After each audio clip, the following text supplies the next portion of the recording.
This is the issue. Students from lower wage earning families are not getting the education they need. Either their parents work multiple jobs and are not at home to help their child with their homework, or the parents are not educated enough themselves to answer the students' questions. Another big issue for these types of families is that a large number of them are ESL families, or English as a second language. This is because if a family moves from another country for one reason or another, their schooling levels might not be at the same level as what grade of school their children are in. Also, there has been a trend of teachers failing to notice this and not paying as much attention to these students as they should.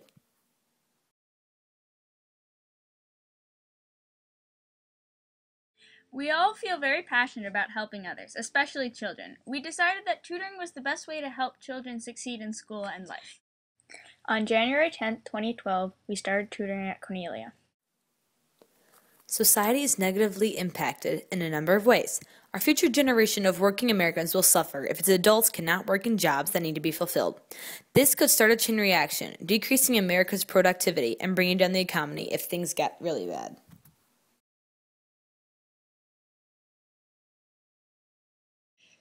The Homework Help program that we are working with concentrates on working one-on-one with children that don't get help at home. It originated in Cornelia and is run by one of the staff. This is a relatively new program and works on helping the children learn outside the classroom and teaches them to become more efficient with their study habits. On February 18th, 2012, we started tutoring at Concord.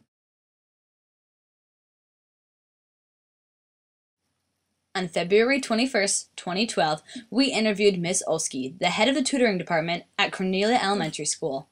I am Marla Zoski, and I'm a teacher at Cornelia. I'm a Title I teacher, which means that I work with funds that Mrs. Manderfield gets funding for us to work with kids who are struggling to read, to do math. And so I'm a separate second teacher in the classroom during math and reading during the day. So I'm a certified teacher and work with a lot of these kids in Homework Help during the day as well as at Homework Help.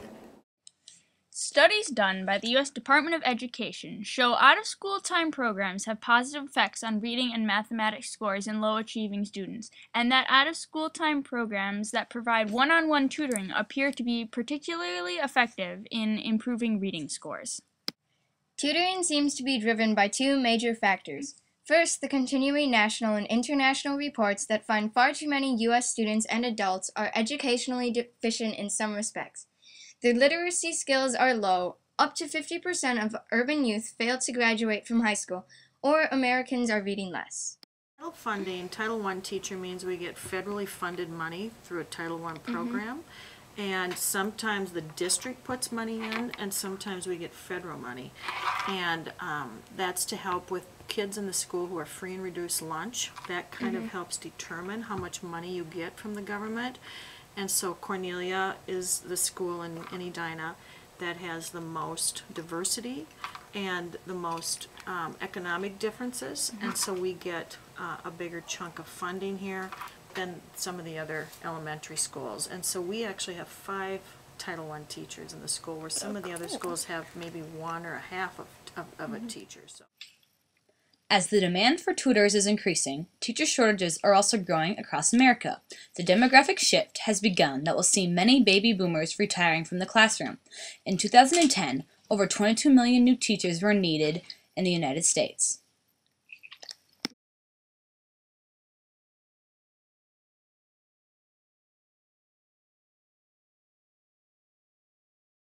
So these kids all are below the 40th percentile in their MAP scores. So those are kind of what we look at first. And most of the kids live in the apartments on Park Lawn Gallagher because the bus will pick them up here and take them home. So that's our first. So we go 3rd, 4th, and 5th graders below the 40th percentile in their MAP tests. And then if they're in the apartments, they get first priority because it's so easy with the bus.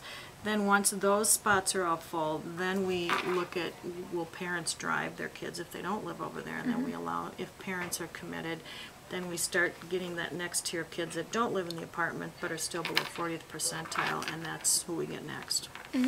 We try to give it more to 5th grade, more 5th grade, and then 4th and then 3rd, because they have the most homework and they have kind of the most meaty kind of work to do. As seen on the chart, this is one of the studies REAP has done. This shows the before and after effects of peer tutoring and pay for grade, or an expensive outside school tutoring program. These results show that those students who participated in the peer tutoring intervention increased their standardized test scores by a statistically significant 0.14 standard deviation %, which is very promising for the peer tutoring initiative. But what is good about the Homework Help program, and I've been doing this for 2 years now, but it's been going on for a few years, and we kind of tweak it every year, but the best part of it is that with peers, I mean, look at your relationship with those girls is magical, because they might not have a big sister, or they might not have anybody that sits down with them for an hour a week and just gives them full attention. You know, think how busy our lives are, sometimes even in our parents. How often do you get an hour a day of your parents' full attention? So they have someone else in their life that cares about them. And whether it's an adult that's here, or whether it's kids from the high school or Southview, whatever, they're getting some direct attention and modeling and mentoring, as well as academic help. But it's the social piece is real critical too. Absolutely, it's huge. Yeah. And last year, we didn't have enough volunteers for Homework Help for one-on-one, so we had one for every 2. So you would have 2 kids, you would have had 2. And obviously, I'd try to give you 2 third graders or 2 fourth graders. It wasn't half as effective, more discipline problems. The kids weren't getting what they needed, and they're dividing their attention between 2 was hard for the volunteers. Because I really think the one-on-one, now that we've done it this way for almost a year, 100% better. And that's how I think we'll continue to do it. Is one-on-one, which I said is new this year that we're doing. I mean, that's huge. The fact that the kids get an adult's attention for a full hour, I can't tell you how important that is. That's why I say don't have your phone out or anything. It's like give them your solid attention, because it is so magical for them to have someone care that much about them. I have you write notes to them sometimes. I think that connection is really cool to say, I really noticed that you've been doing this, this, and this. They keep those, and they'll keep those, and they'll have them up in their rooms, or they'll have them by their beds. I mean, those things are really cool. Just the fact that you just are encouraging and supporting is just huge. They need another adult or kid in their life who cares about them, and that's huge.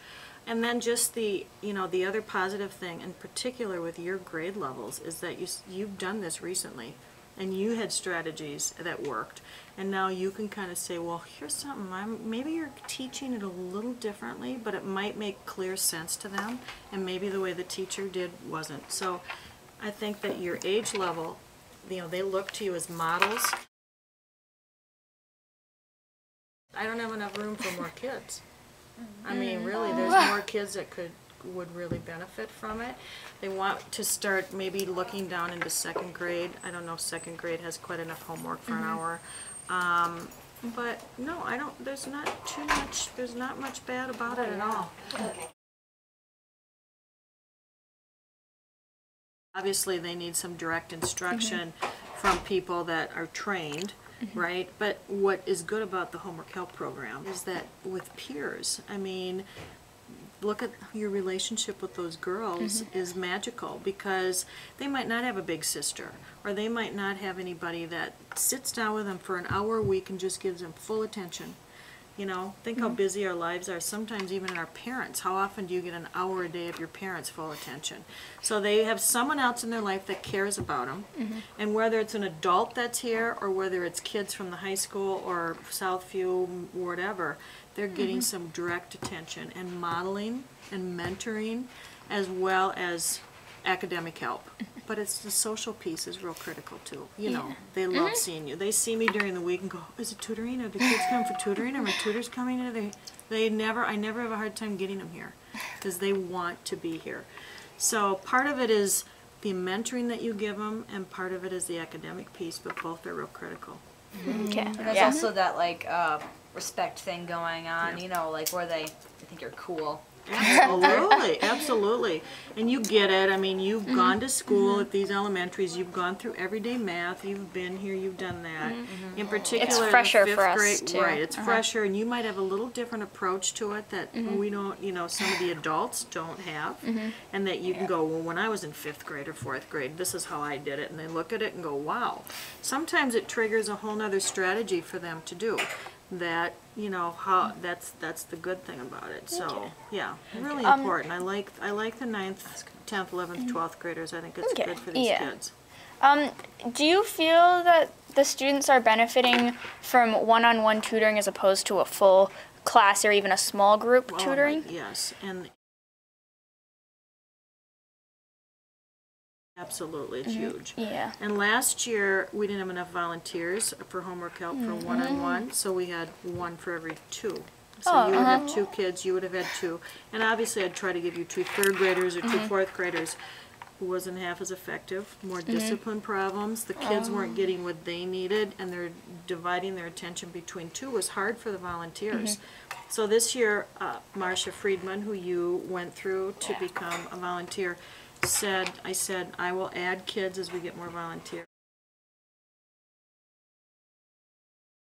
You know what, it depends on what it is. I mean, like tonight I saw this guy in here working on math facts. I mean, for this kid to finally get his math facts down is a lifetime thing. You know how that is. You see people still doing it by their fingers. It's like to really understand that concept is going to carry him on forever. And reading, if you do 15 minutes of reading with them every time, each of those times builds, and the strategies that you do with them. I mean, I think most of the time, it's a bump, but sometimes it's long term. It kind of depends. And no, I would elaborate to say I think it's one of the most powerful things that we do, to be honest with you. And I don't know if you guys know this, but if they come to homework help once a week, they can also go to the YMCA once a week. Did they talk about Y-Rocks? Yeah. And so the Edina community and the YMCA brings a little bus over, and these same kids another night a week get to go to the Y and do fun things. So twice a week, one night they're getting physically fit, and the other night they're here. So it's a 2-night kind of thing, which is really cool for them. So it's an effective program because the whole community is kind of working with the spectrum of students to help them succeed. And it's just one more piece of an intervention we can do.